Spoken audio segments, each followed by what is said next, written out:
The rule of law seems to be under siege. While the government continues to put pressure on the common Mwananchi to adhere to the set Covid-19 guidelines, the political class are let to slide while they breach those very guidelines with their ongoing campaign rallies for the BBI and other issues that amass huge gatherings. Helen Aura reports on the double standards. We are seeing a trend that is growing, where many of our people, young men and women, old, not putting on masks. To many of us, coronavirus is no longer there. Well, could this be the reason why Colonel retired Oguna? They lead and Mwananchi follow. No social distancing and not everyone masked up. To curb the spread of the deadly coronavirus, such gatherings are in fact illegal.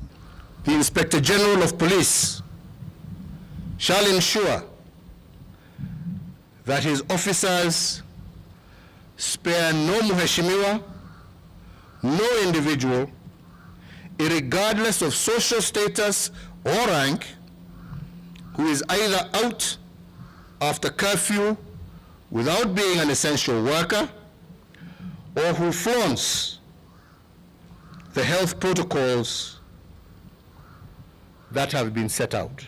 But the government seems to have washed its hands of taking responsibilities for the lawbreakers and their followers, and prompts by journalists to get answers as to why leaders are not being held accountable for breaking the law resulted in this response. Security begins with you first and foremost, and therefore it's not practically possible for even the IG to be able to deploy police force in every door or at every door. It is my responsibility today, if we are invited for a rally at Uhuru Park and we said that we will not go because we are obeying the containment measures, what will happen? The rallies won't be there. So what we call for is individual responsibility, not sitting at the back of each and every person with a cane. I don't think it is fair for us. But what about when the police are able to be on the ground?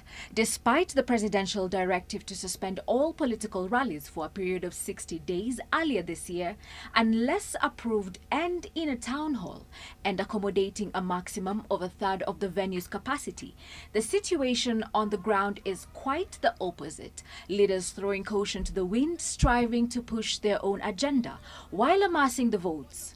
And law enforcers are doing nothing about it. While many also questioned the effectiveness of the current 10 p.m. to 4 a.m. curfew, the government maintained the curfew will remain.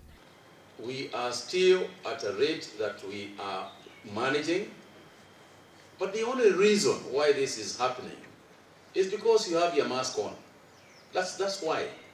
That's why. So we need to realize, and the president ably told us, that you are at your point of weakness when you think that everything is now gone. That is your biggest point of weakness. Helen Aura, NTV.